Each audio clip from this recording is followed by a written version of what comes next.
بسم الله والحمد لله رب العالمين وأفضل وأفضل صلاة وأتم تسليما على سيدنا محمد وعلى آله وصحبه أجمعين ورضي الله تعالى عن سادات التابعين وعلى العلماء العالمين وأئمة أربعة المجتهدين ومقلدين إلى يوم الدين آمين. Assalamu alaikum. Inshallah, we're going to continue our study in the text Usul at-Tariqa of Shaykh Uthman Dan Fordil, Tawammudullahi bi rahmatihi.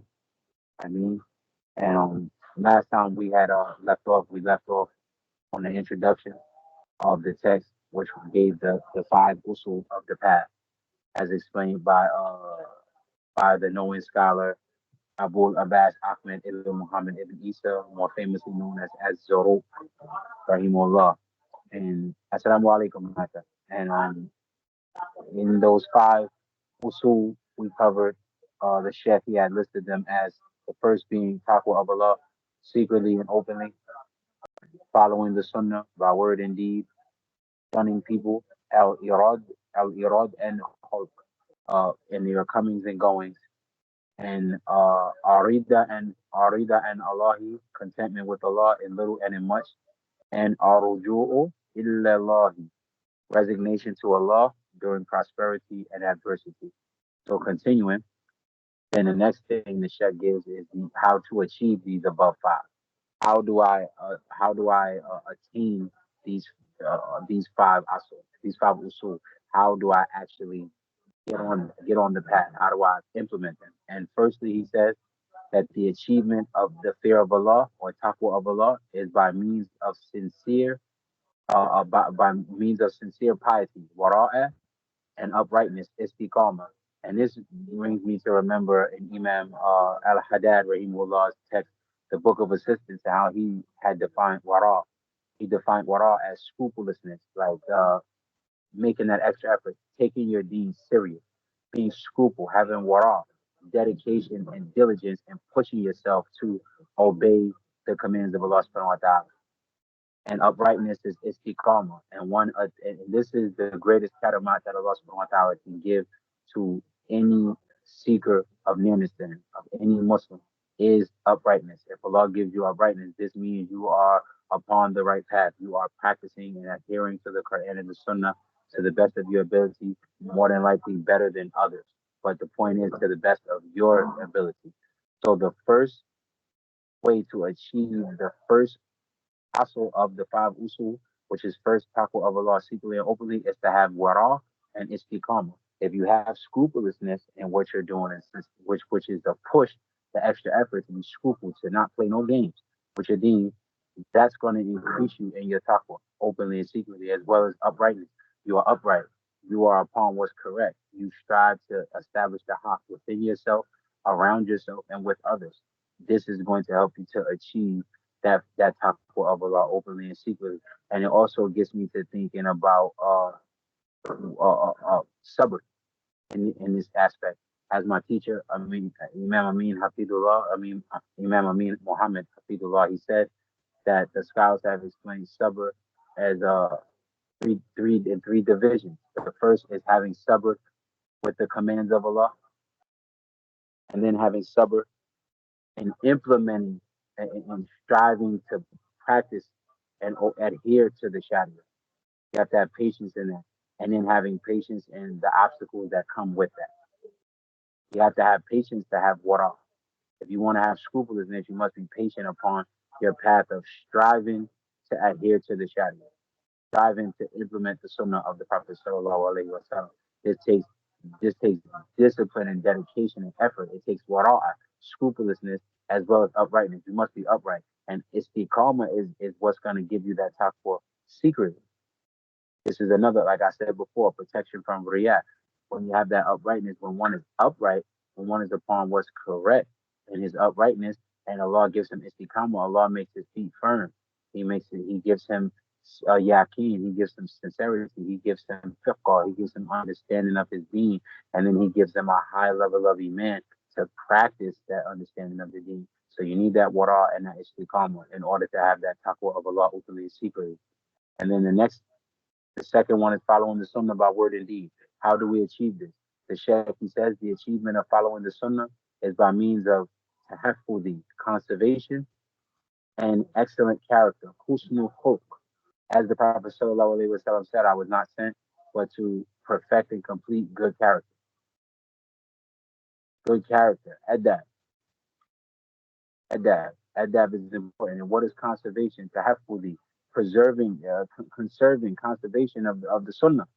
Actually conserving it, practicing it, preserving it, implementing it, doing it, actually doing it in your life. In every aspect of your life, there is a sunnah to be followed in how you go about that action. So use the sunnah. As Imam Ahmed ibn Hanbal rahimahullah said, the sunnah of the Prophet Muhammad sallallahu alaihi wasallam is like the ark of Noah. Whoever embarks upon it will be saved, and whoever does not will be destroyed. As Imam Shafi'i rahimahullah, he said, there is nothing left of the sunnah but for it to be followed. It's complete. It needs no additions, no omissions, no clarification. Maybe some clarification for one who may not understand, but as far as clarity, as far as it being confusing in general, no. The sunnah is complete and it's easy and it's something that we must follow. It's an obligation. So you must have tahaffudi and then you must have husnul khulq. You must adorn yourself with good characteristics, inwardly and outwardly. That's the whole point of the path. As a Muslim, we should strive to have a higher set of morals and ethics and disciplines in how we live our lives and how we interact with creation.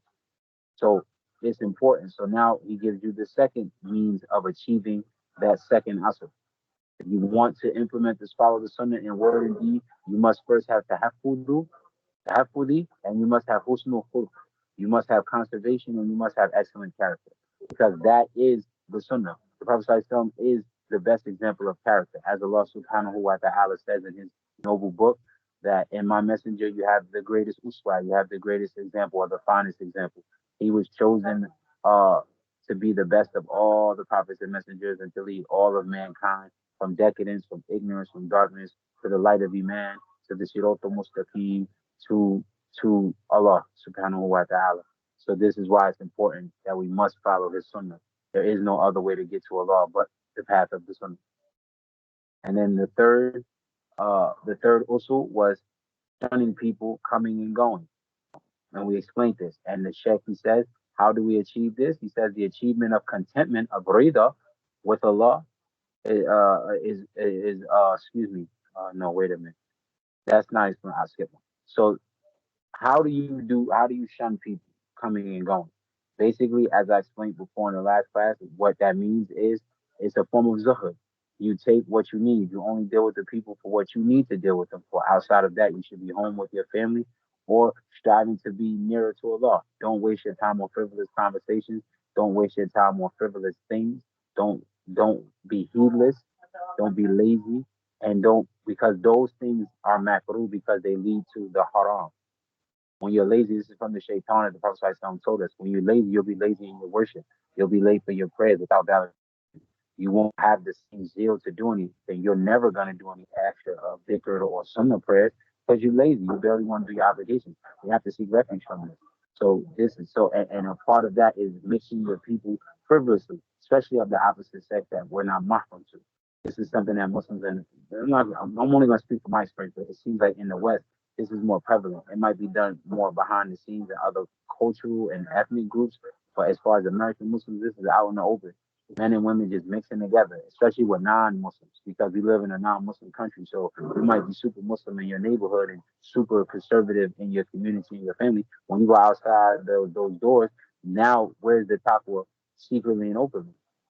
Because now you'll just go up and shake hands with a woman. You'll have conversations with women. You'll make friends with women, be best friends with them, and all these type of things. It may be a friend you had from the past. Not saying you can never speak to them again, but you have to adjust the relationship because now you're a Muslim, and that means you have to make sacrifices. You have to have wara. You have to have scrupulousness in your deen because it's not going to be easy to follow it. Did the Prophet sallallahu alaihi wasallam not tell us that one day there would day would come when holding on to your Islam would be like holding on to a hot coal? That day may differ for different people at different times. Maybe one specific day, but everybody's time is different. Everybody's experience with their journey to Allah is different. So we have to be mindful of our own journeys. You have to be mindful and have scrupulousness and istiqamah in what you do as far as your deen.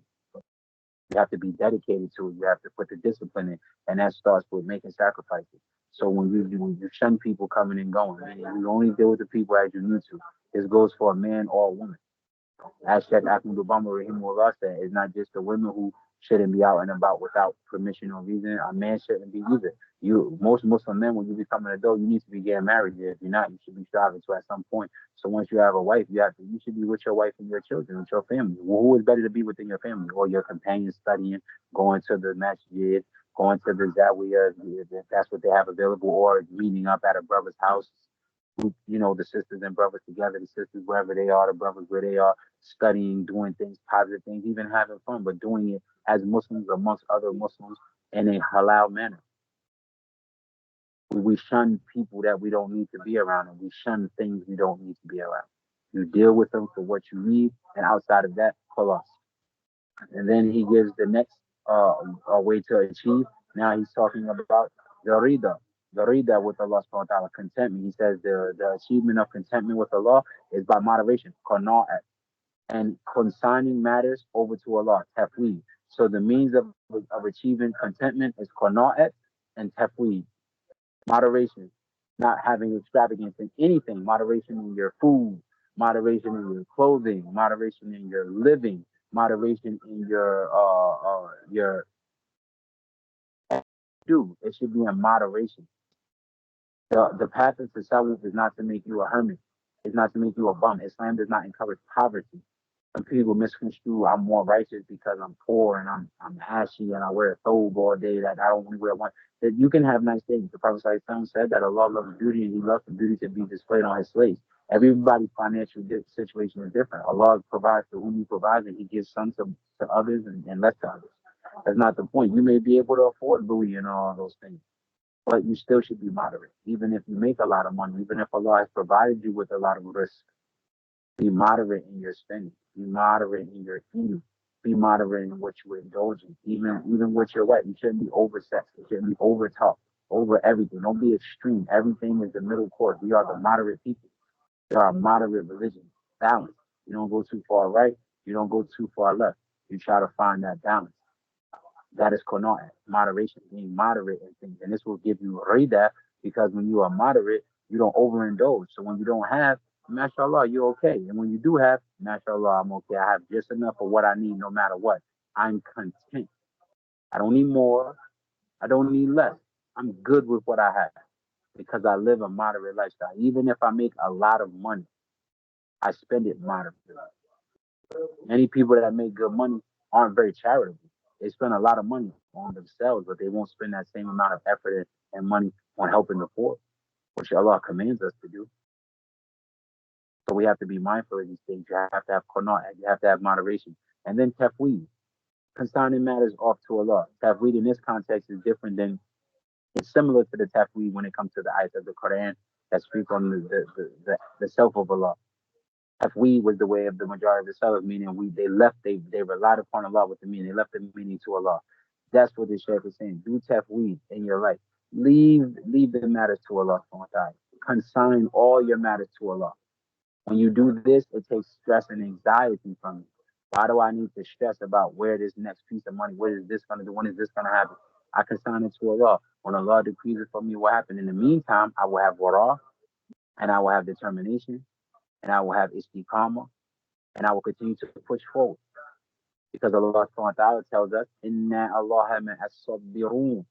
Indeed, Allah is with those who patiently persevere. Sabr is not just patient and sitting around, perseverance as well. To push yourself, to keep going forward, even when the times are rough, the road gets hard. Allah subhanahu wa ta'ala will never abandon you. It doesn't mean you're not going to feel depressed. It doesn't mean you're not going to feel sad. But what's going to remove that sadness and those anxieties and those depressions is when you remember Allah. Truly remember. I'm not just saying say Allah, but remember. You know what? At the end of the day, it is what it is. It's what Allah decreed. Qadar Allahu wa ma sha'a fa'al. Allah says that the true believer, when he goes through a stress, he says what? When he goes through hardship, Inna lillahi wa inna ilayhi raji'un. Indeed, Indeed, from Allah we came, and to Allah we shall return. Because at the end of the day, that's the reality. And this will help you to relieve yourself from stress and anxiety and stressing over things that you have no control over. So this is qana'at and this is tafweed, relying all your matters to Allah subhanahu wa ta'ala. How I'm gonna make my money, who I'm gonna meet to marry. That doesn't mean you just sit around, but it means you don't stress it. Allah is in control. Even when you find somebody, they don't belong to you. They belong to Allah. Allah could take that person or take that your children. He could take anything from you at any given time. Everything in this dunya is temporary.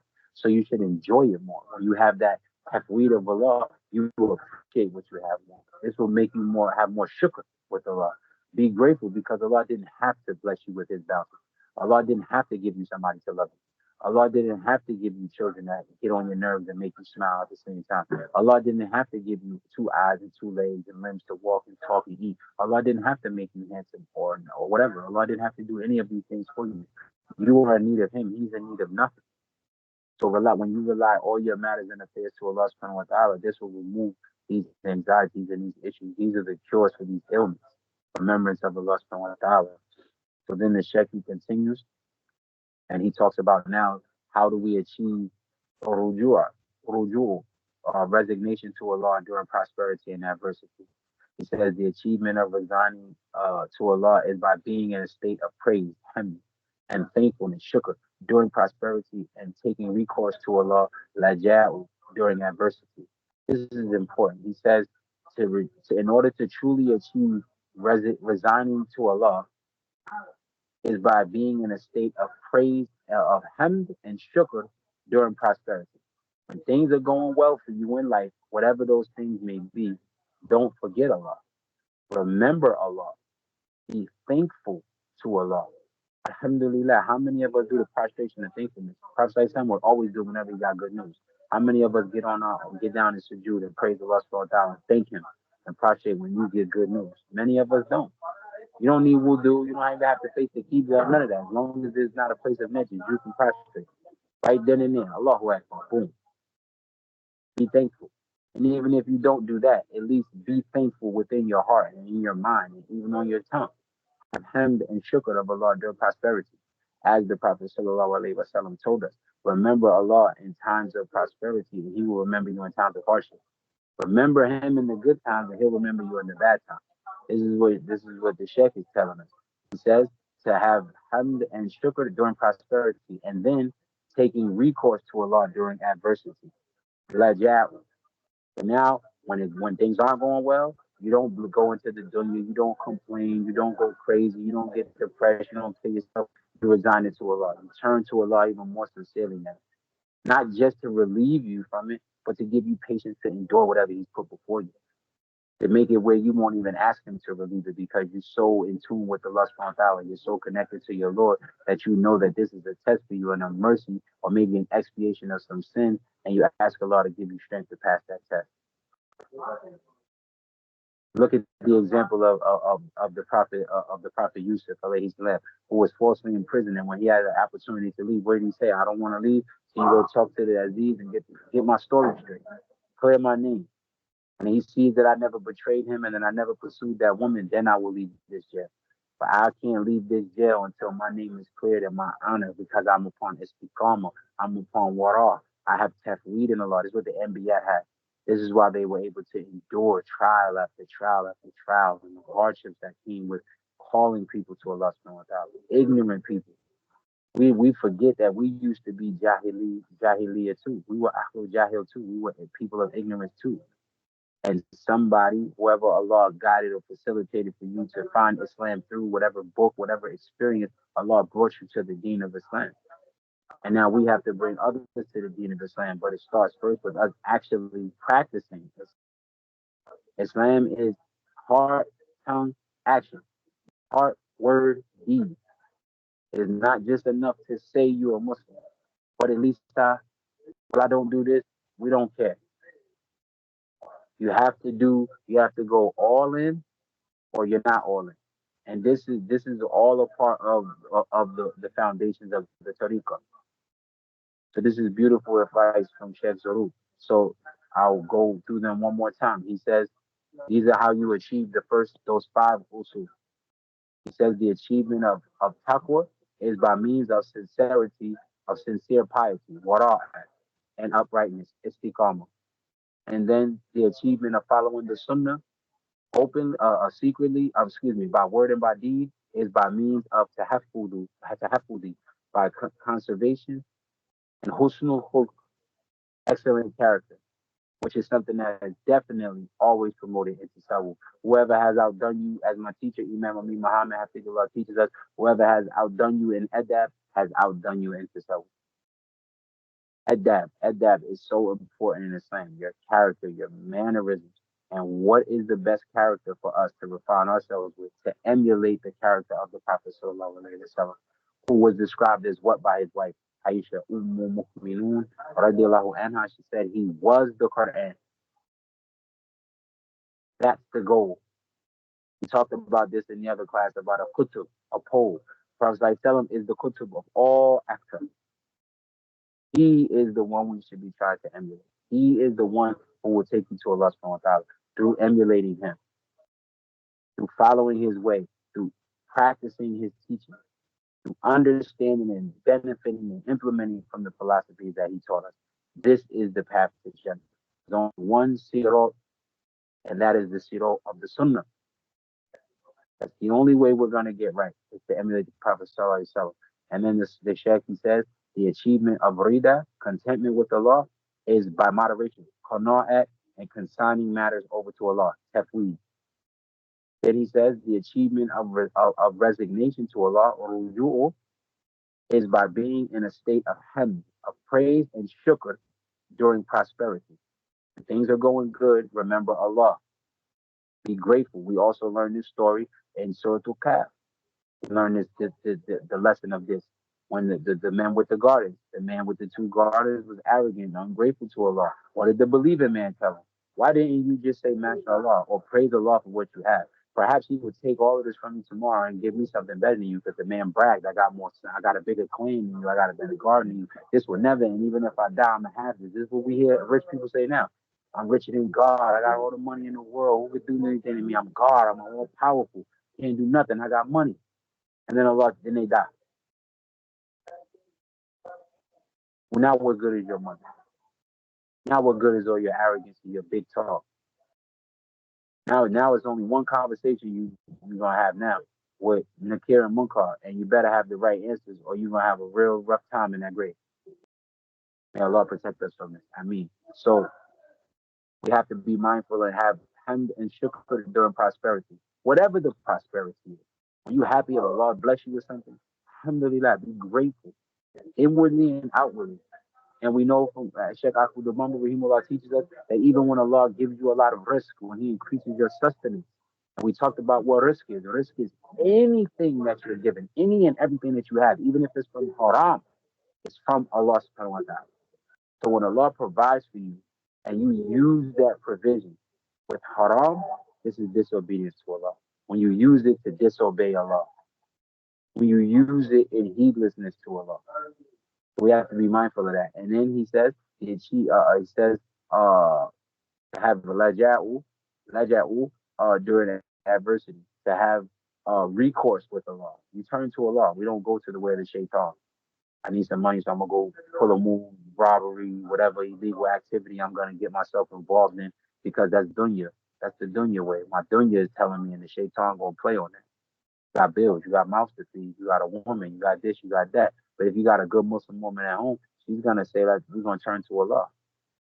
It's gonna be all right, babe. Allah gonna make a way. You should be saying the same thing to her. Allah's gonna make a way. We're gonna keep doing what we're doing, but Allah will provide for us, because He promised us this, and His promise is true. So then the Sheikh, he continues. He says, the next section is the 5 roots of the above foundation. So now you have the usul, and now you get into the roots that branch off from it. The roots of the above 5 are also, firstly, ulul himma, high spiritual resolution. You have to have himma. You have to have a high spiritual, like a drive, a high spiritual drive to want to take this path, to want to take the path of tasawwuf, to want to take the path of tarbiyah, to purify yourself. You got to have a drive for it. You got to have the energy for it, to be willing to put in the effort to do it. You can't have wara' if you don't have a himma.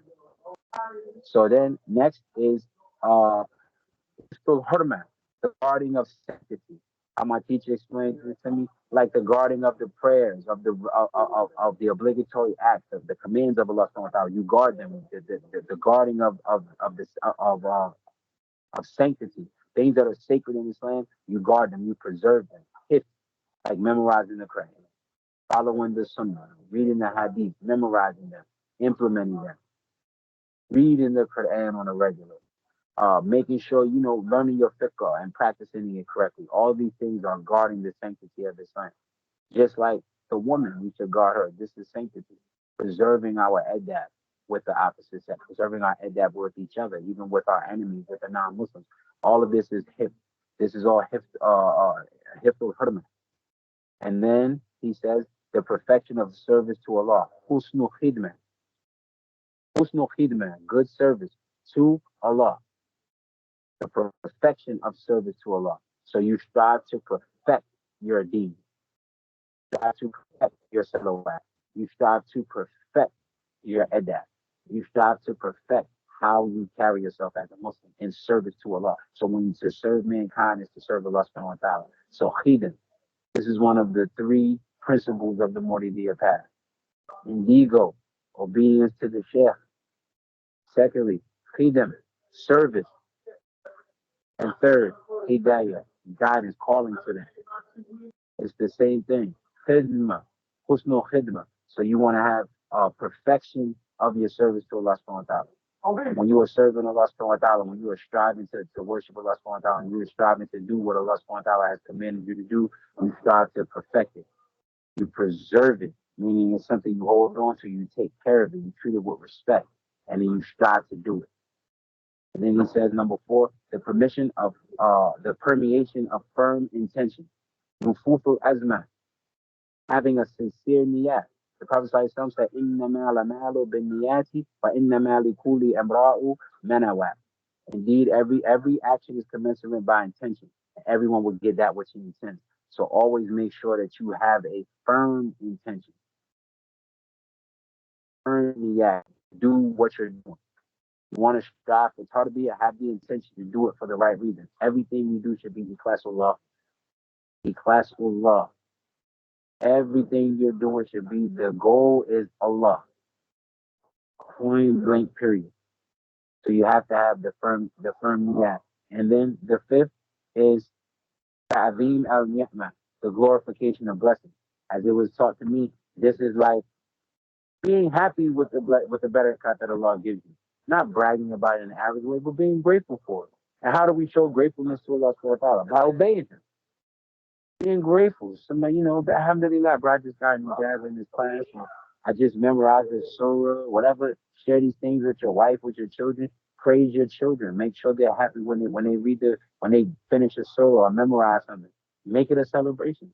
Take them out to eat. Do something nice. Buy them gifts. This is how you glorify the blessings that Allah subhanahu wa ta'ala gave you. We treat these things like like it's nothing. Oh, yeah, oh, that's nice. But let them hit the winning game shot. You're going to take the whole team out for pizza. But you don't do nothing for the blessings of Allah subhanahu wa ta'ala. We should have glorification of the barakah and glorify Allah even more and be grateful. And when He blesses you with something, be proud of what He blessed you. Don't be ashamed of it. That's not arrogance to be happy.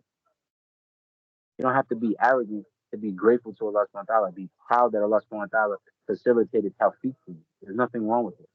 And these are the five roots of the usul. So the Sheikh, he says, as a result of all of these, whoever raises his spiritual resolution, his hima, has raised his spiritual rank. Roots batuhu. So when you increase in your hima, you increase in your spiritual rank. Why? Because by having a higher spiritual resolve or energy or dedication, now your actions are going to show that. And this is going to raise your spiritual rank. I have reliance in Allah subhanahu wa ta'ala. I'm trying to be on istiqamah. So there's certain things I'm no longer gonna do. Maybe you was cool with, watching those type of videos or doing those type of things or talking in that type of way. But now you're striving to be upright. So I don't do that anymore. Maybe you were seeing somebody and y'all were doing things you weren't supposed to be doing, and one of you says to the other, I don't want to do those things anymore. You shouldn't be mad at that person if they're trying to change for Allah.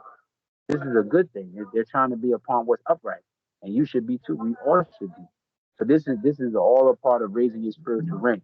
In the Sheikh, he says, whoever perfects his service to Allah has made his nobility indispensable.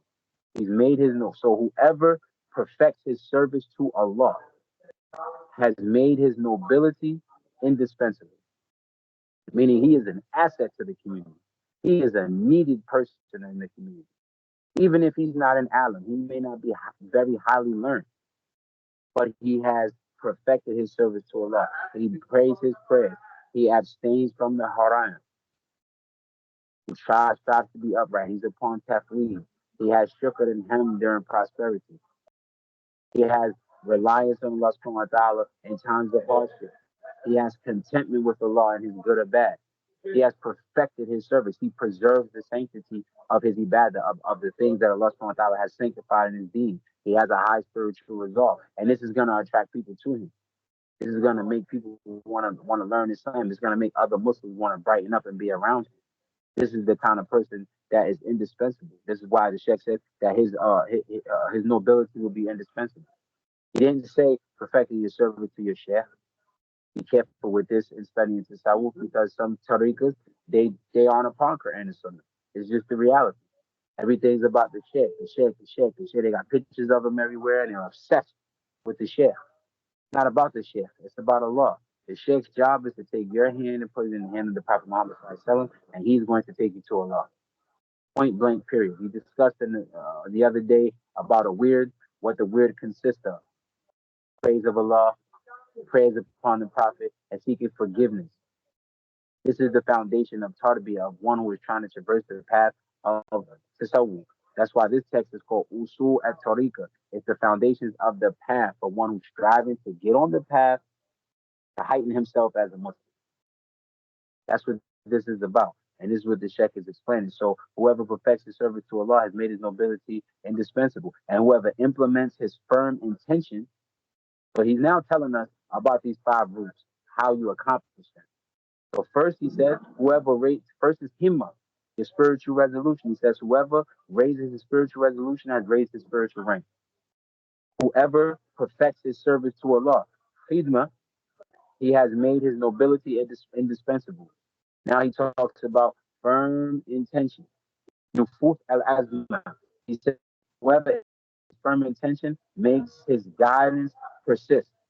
So as long as you have the right niyat, Allah is going to persist in guiding you to the right path because your niyat is correct. As the Prophet ﷺ said, hey, whoever makes hijrah for Allah and His Messenger, his hijrah is for Allah and His Messenger. And whoever makes hijrah for some dunya reason or for something, or for like marrying a woman, everybody will have that which he intends. If your intention is truly with Allah subhanahu wa ta'ala, Allah will facilitate tawfiq for you. That's why the Prophet ﷺ said, whoever traverses the path of seeking knowledge, Allah will make the path to Jannah easy for him. Allah is going to facilitate tawfiq for you. He's going to, so the Shaykh say he'll persist in guidance for you.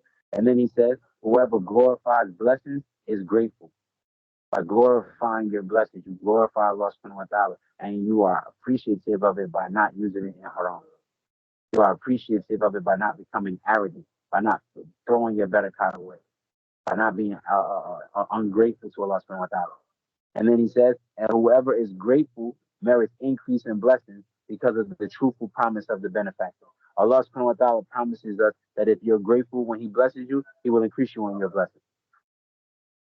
So everything the Sheikh is saying right now is about attaching you to Allah subhanahu wa ta'ala. Taqwa of him openly and secretly, following the messenger of Allah sallallahu alaihi wasallam in word and in deed, staying away from people unnecessarily, which means more time with Allah subhanahu wa ta'ala, which is emulating the Prophet sallallahu alaihi wasallam. He didn't just hang around frivolously. He had a purpose for what he did and when he did it. Contentment with Allah, being content with little or much, being great. This is what it will give you gratefulness. How can you say you're grateful if you always complaining? But if you find contentment, if you find rida, then you will be okay. And he tells us how to find that rida by being moderate or not by moderation. If you have moderation in tafweed of Allah, you will never be ungrateful. Once you implement these things, this will increase you in your gratefulness. And once you're grateful to Allah, it will increase you in your blessings because Allah subhanahu wa ta'ala is the one who promised us this. And he never breaks his promise. He's the truth. So I don't want to go into the next. Actually, yeah, we'll do this last section because this is the last section of this chapter. So then he gets into the five roots of behavior. He says the roots of behavior, usul mu'ammala, are five. The five roots of behavior are first, seeking knowledge in order to implement the command. This goes back to niyah. Sheikh Salih, rahimahullah, he said that when one has niyah, it breaks down into this. Your first intention should be to remove ignorance from yourself. The second intention should be to remove the ignorance and then practice what you learn. And the third is to remove the ignorance of your family and call your family to that which you practice or others outside your family. So look what Shaykh Uthman Danfodio is saying, rahimahullah, seeking knowledge in order to implement the command, not just seeking it for arrogance, for a job, to say I know something, to debate. The reason why we have to have these conversations is because it's the reality. Some people just study because they want to get a job.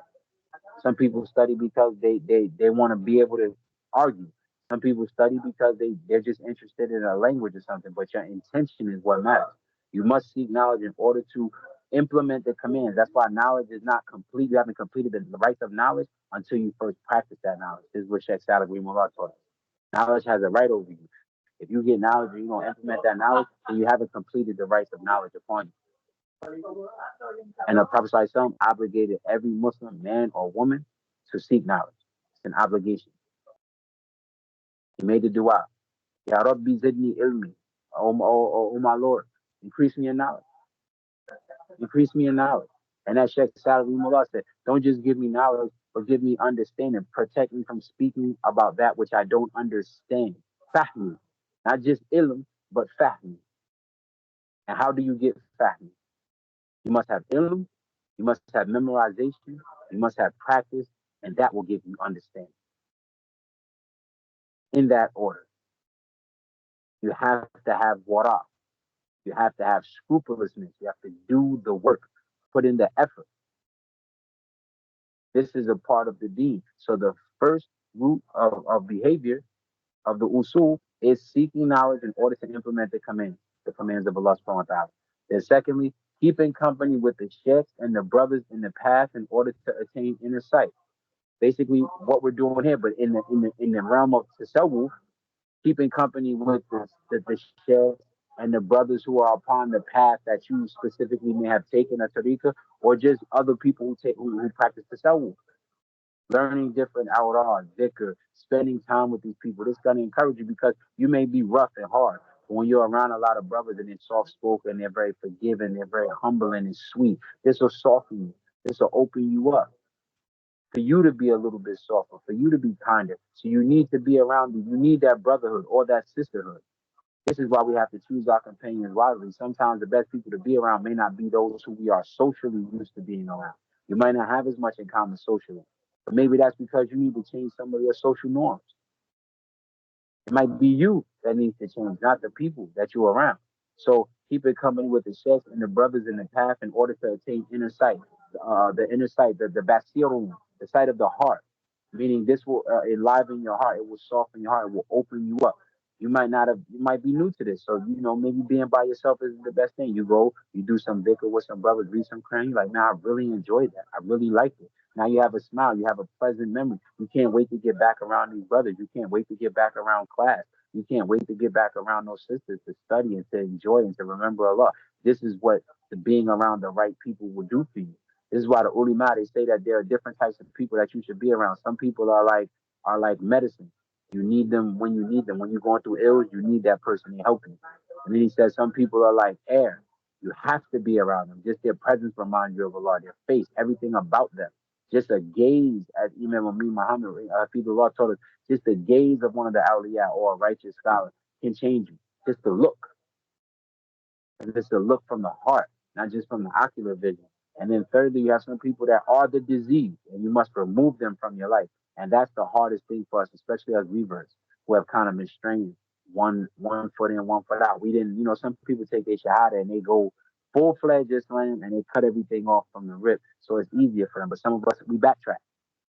We still held on to relationships with people or things that we haven't let go of. And then it starts to be a tug of war at your heart. because your heart is trying to be with Allah, but you feel some type of way towards these people or this thing. This is what will lead you to haram. You have to cut it off. Those are the diseases. You got to remove them. You got to cut off the finger to save the hand. There's no nice way to put it. It might be a person you've been with your whole life. They done helped you, might have saved your life, took you out of bad situations. At the end of the day, if they're detrimental to your deed, you got to cut them off. If it's detrimental to your deed, you have to cut it off. This is how you attain inner sight. You want Basirun, you must be around the righteous sheikhs and the brothers in the path.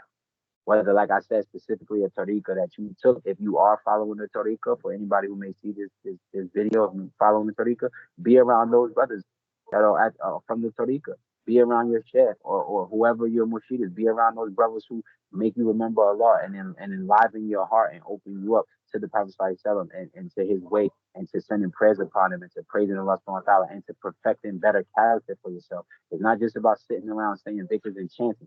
If you don't leave that dhikr circle, if you don't leave that majlis or that zawiya or that masjid or that daughters or that madrasa as a with a better you, if you haven't purged your heart a little bit from some of those bad akhlaq, then what are you doing? Reevaluate your niyat, because what is it? We have to go back to them. You have to have the himma, but you have to have the intention. You have to have the firm niyat. You have to have the firm intention. So then he says, thirdly, avoiding compromise, rukhsah, and false interpretations in order to adhere to restraint. And so he says, avoiding compromise and false interpretation, ta'wilat, in order to adhere to restraint. This goes into fiqh as well as the tasawwuf, because sometimes we Mata and all of us, we went through this with a certain situation with a person who, you know, tries to find different khilaf within the school. You may come across people who always try to take the easier approach.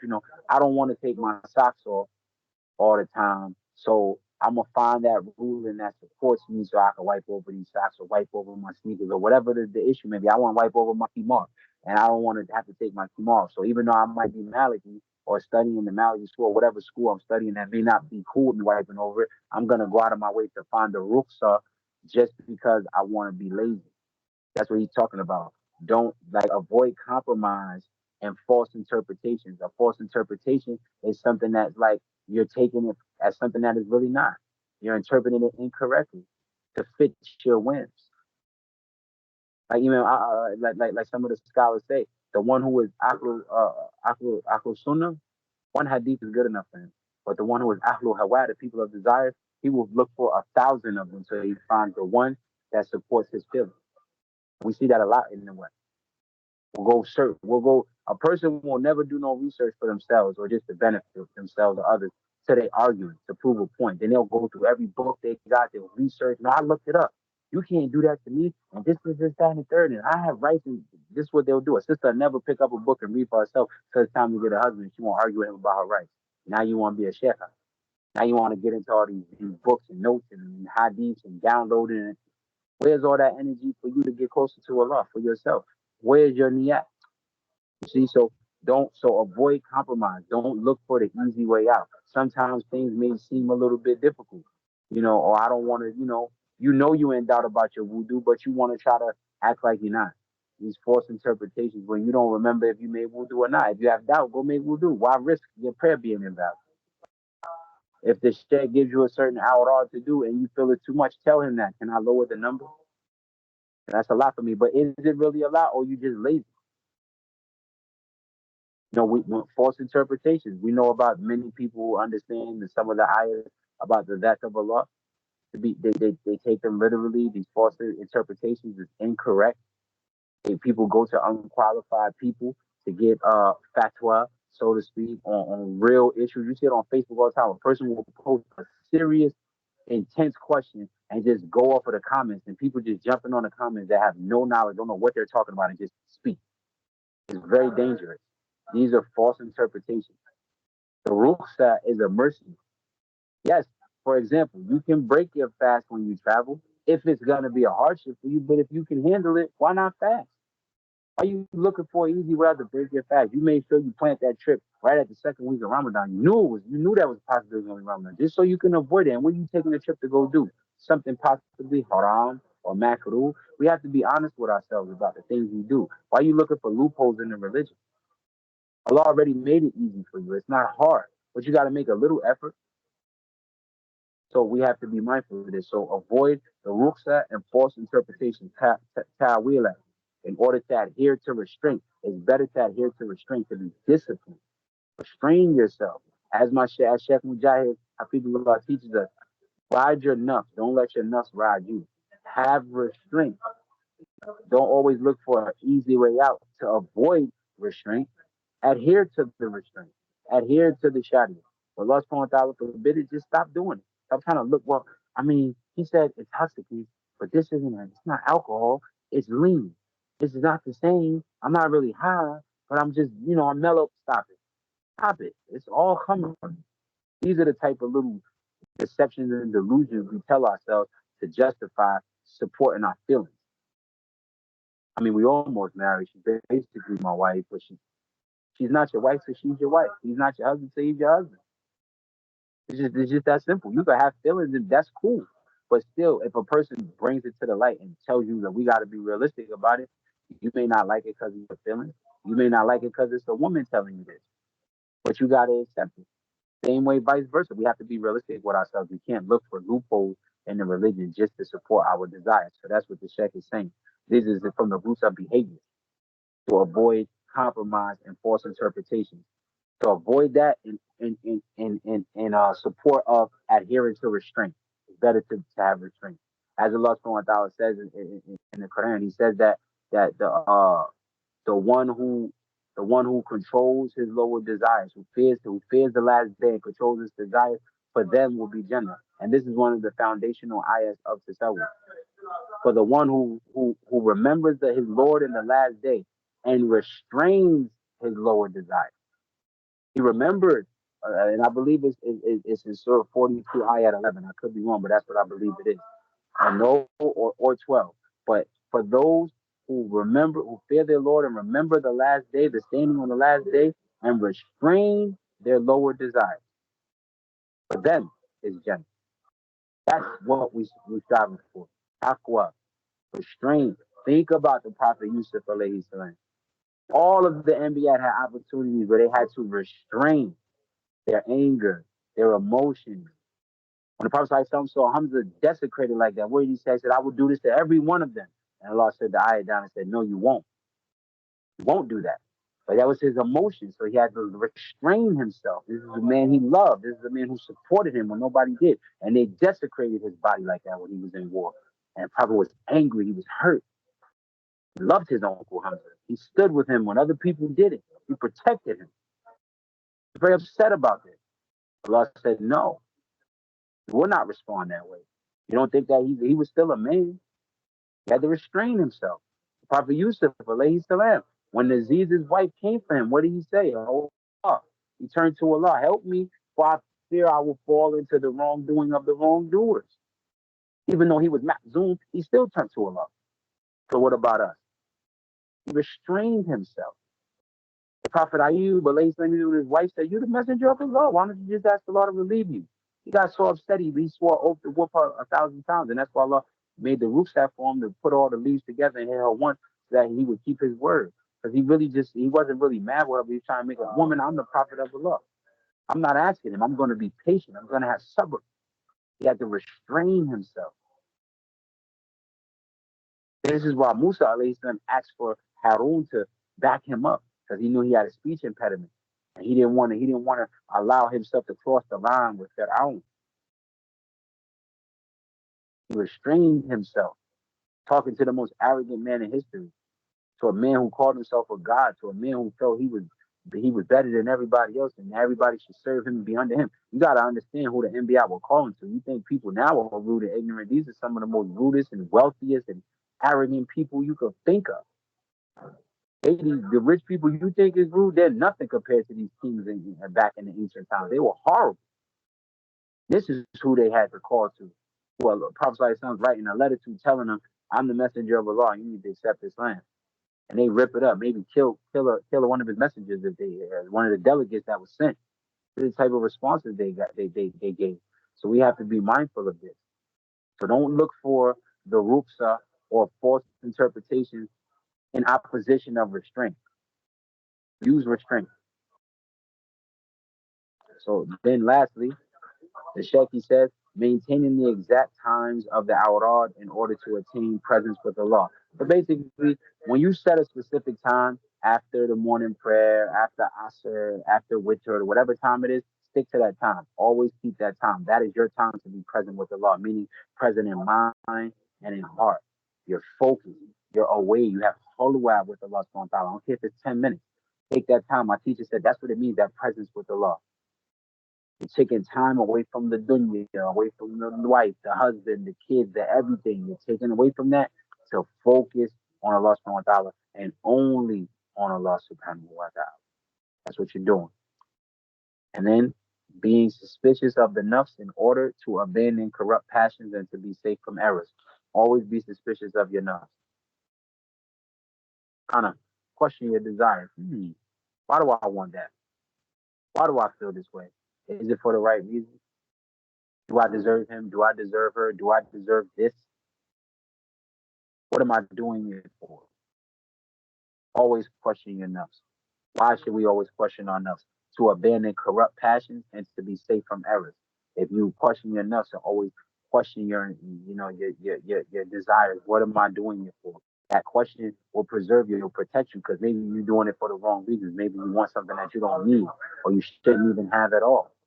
But when you question it, this will protect you from those corrupt passions or falling into error, meaning haram or bid'ah, the bid'ah muharramat or the bid'ah makruh. This will protect you from that. So always hold your nafs in suspicion. Question yourself. You know what I mean? Don't get too comfortable. Basically what the Sheikh is saying. So we'll end there. I just will do a brief recap. So we covered the 5 roots of behavior. Usul mu'amalat, which are 5, seeking ilm in order to implement the commands. Keeping company with the sheikhs and the brothers in the path in order to attain inner sight. Avoiding rukhsah, compromise, and tawilat, false interpretations, in order to adhere to restraint. So do the more difficult. Put a little bit of pressure on yourself. Stop just going for the easy way out. Push yourself. Have himma. Have wara. Push yourself.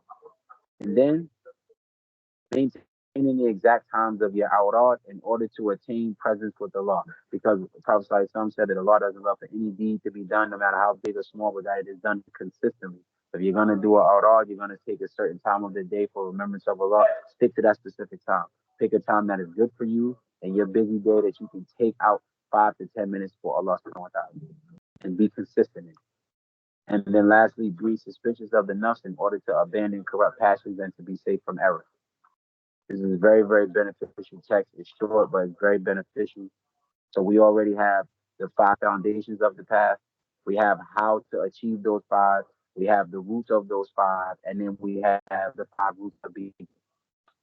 If we just practice this first chapter, it will change our lives, inshallah.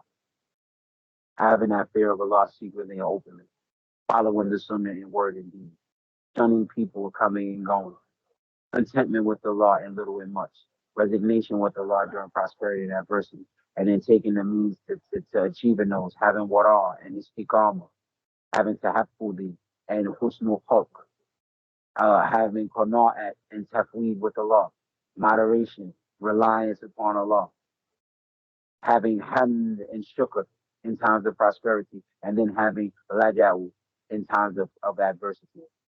It's these things.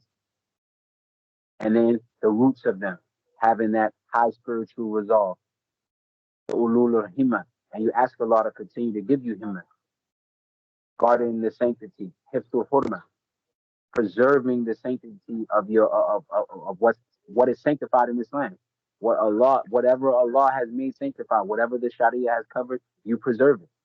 Preserve the Sharia. Period. That there's nothing more sanctified than the Sharia of Islam. Preserve it. Having husnul khidmah, perfection of service to Allah. When you are serving Allah in whichever way you are serving Allah, perfect it. Put your most effort into it and try to be the best at it you can. And firm intention, having firm intention. Really, even though it's listed as four, it should be the first thing for everything. Having firm intention, because without the proper intention, no deed will be accepted from Allah subhanahu wa ta'ala if it's not correctly intended for Allah subhanahu wa ta'ala and in accordance with the sunnah of the Prophet sallallahu alaihi wasallam. And then the glorification of blessings. Ta'zeemul ni'mah. Glorification of blessings. And he explained that. The glorification of blessings, if you're grateful for your blessings, Allah will increase you in more blessings. So we have to be mindful of that. And in seeking those, so we covered the roots of behavior, we covered the roots of the above foundations, we covered how to achieve the five foundations and what those five foundations are. All of this is covered just on the first page of this text. So it's very beneficial. Just that's enough to work on, review, memorize, and in practice. So inshallah, may Allah subhanahu wa ta'ala keep us firm, make us of the istiqamah, make us of those who have wara, make us of those who have tahaffuz, make us of those who have husnul khulq, make us of those who have qana'at, make us of those who have tafweed, wa laja'u, wa shukr, wa himma, wa hiftul hurma, wa husnul khidma, wa nufut al-azma, wa ta'bim al-ni'ma. Ameen, Allahumma ameen. So we will stop here, and inshallah, we will pick up next Thursday on the next chapter of this text, which will be